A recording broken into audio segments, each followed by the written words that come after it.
This is how to get rid of unwanted spirits at home with the Otherworldly Oracle, Nicole Canfield. First, I'd like to thank you for purchasing this course. This is a question that I get asked on almost a daily basis, so I figured I would put my experience, knowledge, and process into an online course for you to make it a little bit easier and more effective to follow. So first, I'll describe to you my experience with the paranormal. I grew up in a haunted house in historic Southern Maryland. Southern Maryland seems to be a hotbed of spiritual activity, and I had a lot of experiences growing up as a little girl, through my teen years, and into my adult years. I've been a practicing spirit worker and pagan for 18 years. I'm a Reiki Level 2 practitioner and an RN. The reason I tell you these things is because I have a lot of practice and experience with energy work, not only with people, but also with spirits. I'm clairvoyant and clairaudient. My clairvoyance comes in the form of visions, and my clairaudience comes typically around an astrological event or a full moon. I can hear either spirits or the divine speaking to me.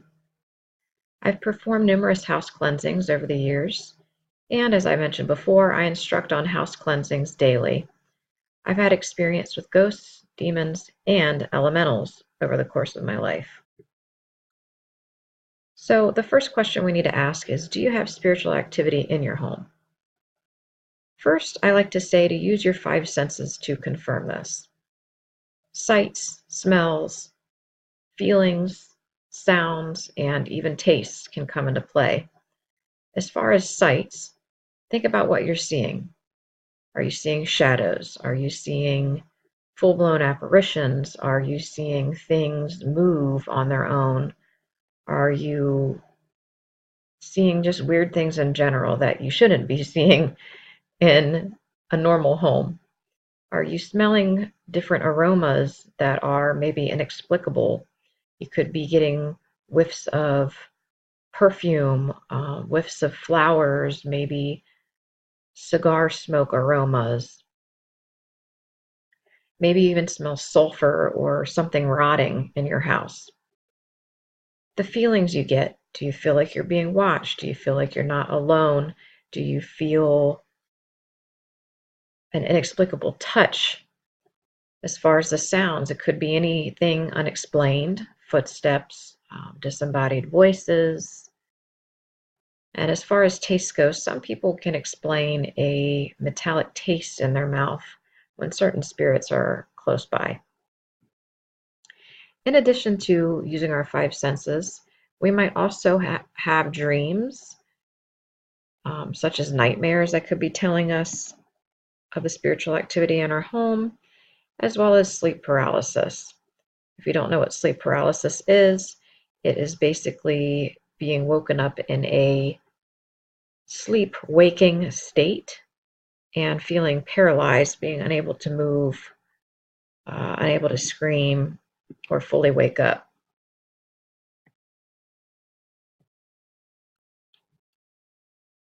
Also, before we move forward, I'd like to discuss abnormal behavior in children and pets.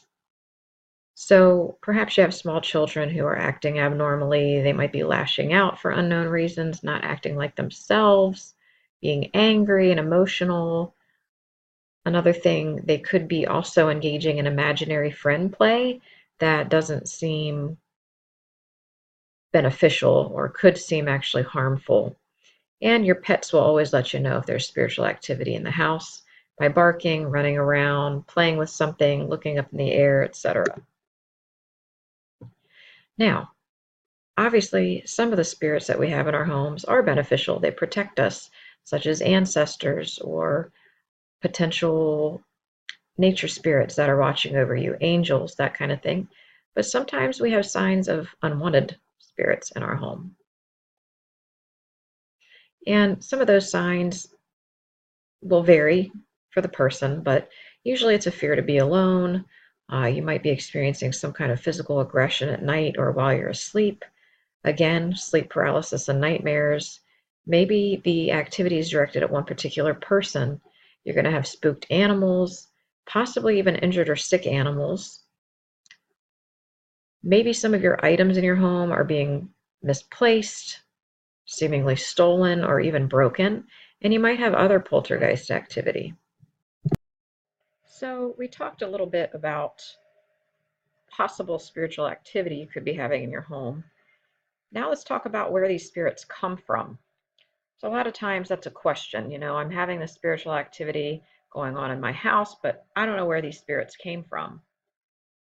With residual ghosts, these are ghosts that haunt places where they lived and or died. So if you moved into a new home and you're experiencing ghostly activity, it could be that the ghosts have been there for many, many years. There's also a type of spirit called a demon. Now, different people have different definitions for the demon, but basically we can just look at it as a negative or low level entity that feeds off of negative energy. This means that they're attracted to negative energy and in some ways can attach to people, places, and things. Basically, what happens is certain people that have certain amounts of negative energy attract these demons to them because these demons are able to feed off of this negative energy. Typically, the person is in a weakened state of energy, meaning either they are depressed, they are an addict or an alcoholic, they are in a state of perpetual anxiety or mourning of some kind. And so this negative energy attracts the low level entities that feed off of it. Places can also have a buildup of negative energy that can attract demons, as well as objects. Another type of spirit is an elemental. An elemental is a spirit from nature that is often territorial of certain natural places. Now, this is a less common haunting or spiritual activity that you'll deal with, but it does happen sometimes. And a lot of people get elemental hauntings confused with ghost hauntings and sometimes even demonic hauntings. Basically, if you moved into a home and you're experiencing things are going missing, all the regular spirit activity, but it's not quite fitting the profile of a ghostly haunting. It could be an elemental haunting. It could also be the fact that maybe a tree was cut down outside. Maybe you've disrupted their land in some way. That's usually when you get an elemental haunting of some kind. There's also something that I like to call a haunting of a traveling or wandering ghost. These are ghosts that are spirits that can just basically be passing by, and they can be dangerous in the realm that they can be attracted to certain types of energy. I have found that these wandering ghosts or traveling ghosts are very often attracted to children, and it's a scary fact, but from my experience, I have found that to be true. So, yes, they can be dangerous, and you don't necessarily want traveling or wandering ghosts in your house, particularly if you have young children or animals. So, depending on the type of haunting that you're dealing with, there's going to be different levels of intensity and things that you're going to have to deal with. But first, I want you to know this. You are powerful. You are powerful because you are a physical being, okay? You are a spirit inhabiting a physical body who is rooted in the physical world. So that gives you a one up on spirits. Spirits, especially low level or malevolent entities, want you to feel like you are powerless. They want you to feel that fear, which creates negative energy, which they feed off of. So it's kind of this, negative feedback loop that they get you in. They make you feel like you don't have power over them, that they have power over you. They make you feel out of control because of the fear. And then again, they're feeding off of all this negative energy. Okay, so know that you are powerful. You can handle this. Okay, you are able to handle this, and also you are ready to handle this. Don't put it off any longer. If you're dealing with unwanted spirits in your home and they are causing a lower quality of life for you and or your family and animals, it's time that you deal with it now. So I'd like to go over some of the supplies you're going to need in order to fully do this process correctly. Now, I know some of these things might be a little daunting at first for you to find, but I will give you some tips on where to find them, okay? So the first thing you're going to need, and it is very, very important to the process, is a smudge bundle. A smudge bundle is basically a bundle of dried herbs that's been wrapped up that you will use to burn and give off smoke, okay? So the best kind, specifically to eradicate any negative energy from your home, are white sage, rosemary, palo santo, cedar, sweetgrass, and lavender. I recommend the first two as white sage and rosemary because I've had the most success with those two. I'm not saying that the others don't work as well, but I know that white sage has been proven by the Native Americans to rid any spaces of negative energy. I also know that I use rosemary in my own home that I've grown in my own garden, and it is just as effective. Now, where can you get the smudge bundle? If you don't have rosemary or white sage growing in your backyard and you can't make it yourself, you can find smudge bundles at an online metaphysical shop, a local metaphysical shop. You can buy them off of Amazon, and if you have Prime, you can get it to your house within 2 days. You can also find them at health food stores. I have a grocery store local to me that's called Earth Fare, and it's all based like organic, healthy foods and all that. There's an aisle with essential oils that where they also sell smudge bundles. So you can pick them up a lot of places. I've also heard people say that they found them at Walmart. So please check out Walmart, Amazon, local metaphysical shops, online. You can find them pretty quickly. It's pretty easy to get them delivered to your house too. In addition, you're going to need a lighter and a candle. Any kind of candle will work. You're also going to need a fireproof container that's going to catch the ashes from the smudge bundle. So I have an abalone shell. A lot of times the smudge bundles will be sold along with an abalone shell, but you can use anything that's fireproof that you can catch the ashes in, okay? So like a clay pot, a heavy glass lid of a candle, like those Yankee candle lids, you can use that to catch the ashes, etc. You're also going to need a small amount of holy water. If you don't have access to holy water at a nearby church, or you don't believe in Catholicism, what have you, you can always use olive oil. If you can't afford olive oil, you can use vegetable oil. You can also use any kind of essential oils, okay? So anything of that nature will work. You're also going to need a bit of sea salt. I recommend a cup or two of sea salt.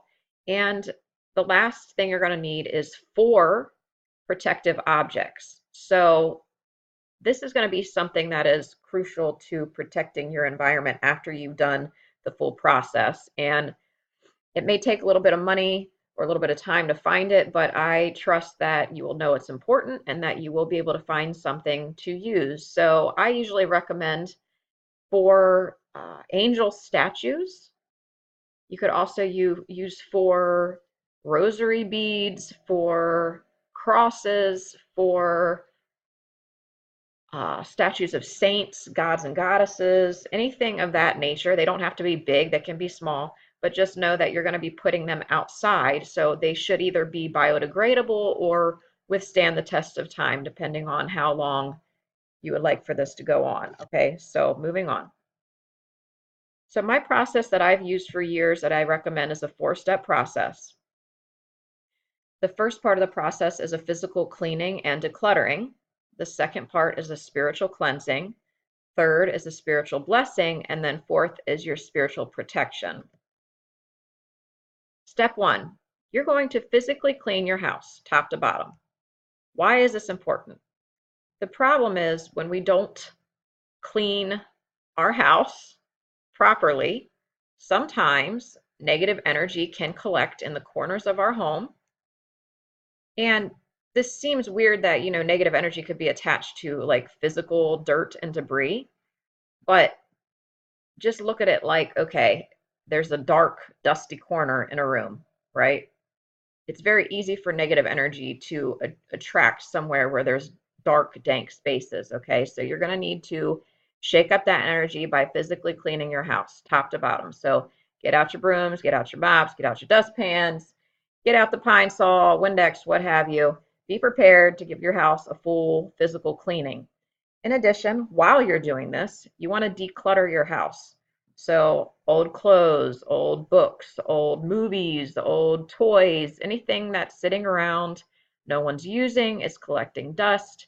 It is blocking energy from flowing through the house. You want to get rid of it. So donate it, throw out the trash, etc. You can do this all in one step, okay? But it might take you a full day. It might take you a few hours. I don't know, depending on the size of your house. You just need to get it done. If you don't do this, the rest of the process might not be as effective. So please don't skip this step, okay? It's important. Step 2, this is where the spiritual cleansing comes in.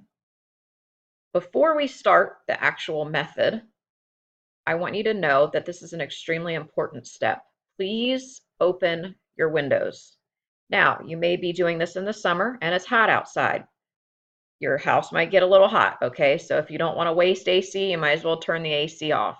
If you're doing this in the winter and it's cold outside, your house might get a little cold, okay? And you don't want to waste heat, turn it off or turn it up, whatever you got to do, but just know that it's extremely important to open the windows before you do this. You're going to gather your smudge bundle, your candle, and your lighter. Okay, the first thing you want to do is you want to light the candle with your lighter, and then you're going to use that candle flame to light the smudge bundle. Okay, also have your fireproof container in hand at this point. Now, you're going to take your smoking smudge bundle and the fireproof container, and you're going to start at your front door. You're going to walk in a counterclockwise fashion from room to room of your house, and you're going to use the smoke from your smudge bundle to fill each room, or what the natives call to smudge it. The smoke acts as a means of cleansing the air and your space of negative energy. Now, the reason why it's important for you to open the windows is because that negative energy, including the negative entities and spirits, need to have somewhere to go. They need to have a quick exit route. If you leave the windows closed and you smudge, it's very likely that they will have nowhere to go. They might be trapped and you're going to piss them off, okay? So please open your windows. Moving in a counterclockwise fashion from room to room, you're going to do a thorough smudging of each room with the smoke. Make sure you get in the corners and the dark spaces, okay? Because this is where the negative energy can linger and can hide. While you're doing this, I want you to say a smudging prayer, something similar to what I have written here. But, feel free to adapt this to your beliefs or your preference, okay? So while you're smudging room to room, you're going to go around and you're going to smudge and you're going to say, I cleanse the space of all negative energies. I eradicate all negative entities. Let this smoke fill this space with love. Replace the negative with white light from above. Feel free to write all this down and take the directions with you, or someone can read it with you as you do the process of smudging. As I said, you're going to smudge all corners and dark spaces. You also want to get your closets, your showers, your bathtubs, cabinets. I know it sounds like a lot. It's going to take you a while to do this, depending on, again, the size of your house. But just dedicate some time to do this. Do it right. Be thorough, okay? Because the negative energies and entities that you're trying to rid your house of could potentially go and hide in a cabinet. It could go and move under a bed. It could go into a closet, etc. So you want to make sure you fill every space of your house with the smoke as well as with your positive words. Don't forget, if you have a garage, a basement, or an attic, you need to get those spaces too. I know some people might have a hard time getting up into the attic. If you are physically incapable of getting up into the attic, I want you to recruit someone else to do this part for you. Just make sure you instruct them on how to do this properly. Same with the basement. Let's say your basement's filled with junk. Then you need to get down there and declutter it. Have someone else declutter the basement for you. It needs to be smudged thoroughly, particularly if you're having negative spiritual paranormal activity or attacks in your home. It has to be done thoroughly, okay? Also get your garage. It's important. Make sure there's some kind of windows or door, some kind of exit route open within the vicinity of these places as well. Now, once you've gone through, you've smudged your entire house thoroughly, all the closets, showers, cabinets, garage, basement, attic, etc., you're going to end at your front door, right back where you started.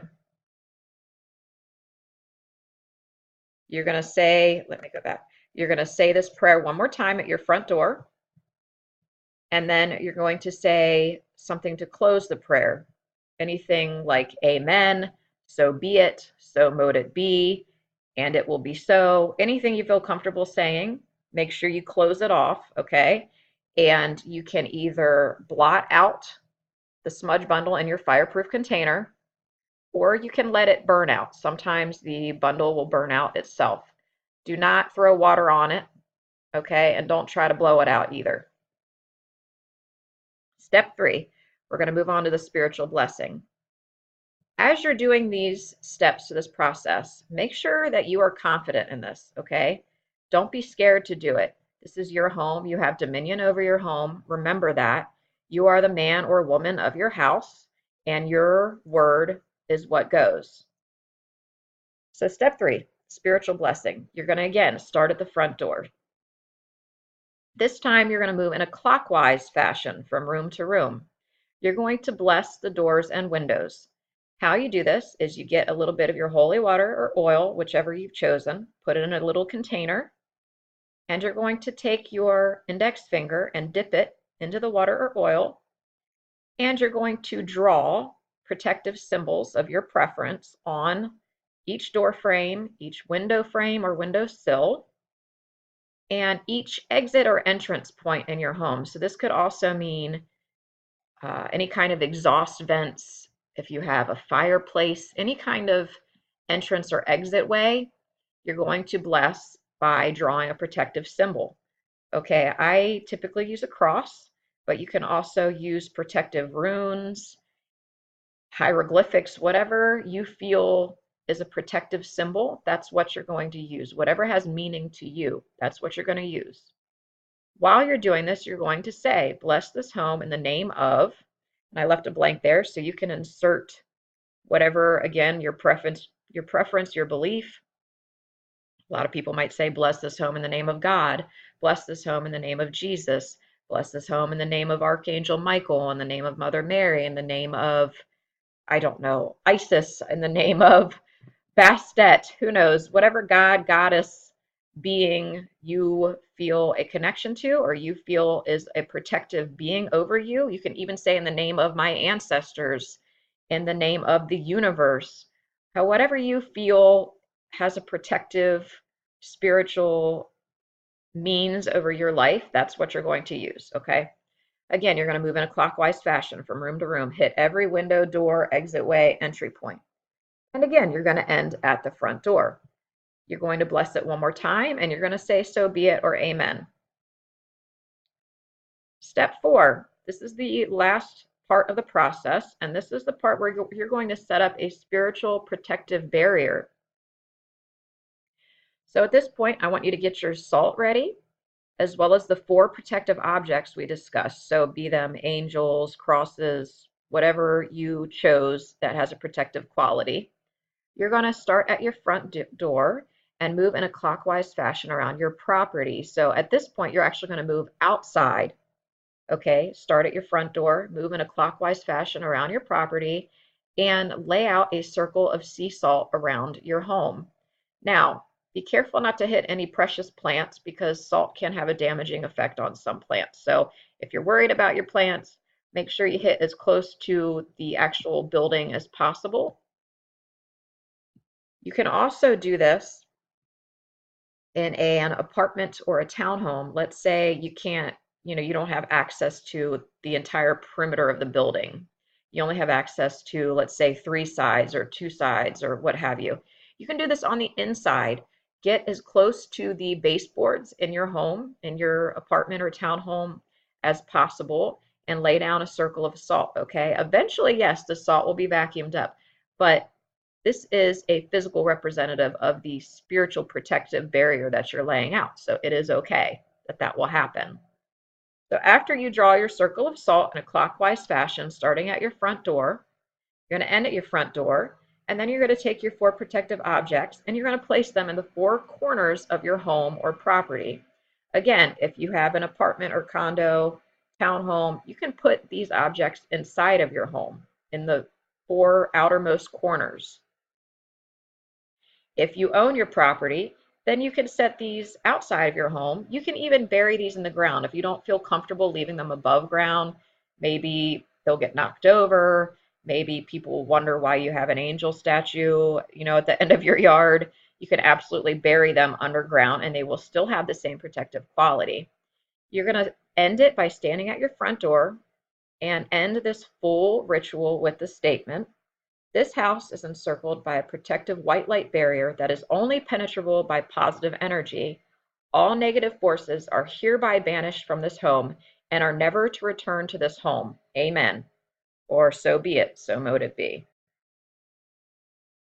So after you've completed this ritual, just believe and know that your home is truly cleansed and truly protective, physically and spiritually. Okay? Give no more of yourself over to fear or negativity. This only serves to feed the negative energies that were there, or possibly even attract some other kind of negative energies. You don't want to bring any more of that inside of your home. So banish it from your mind. It's been banished from your home. Believe and know that that is true. Now go on living your life and be happy.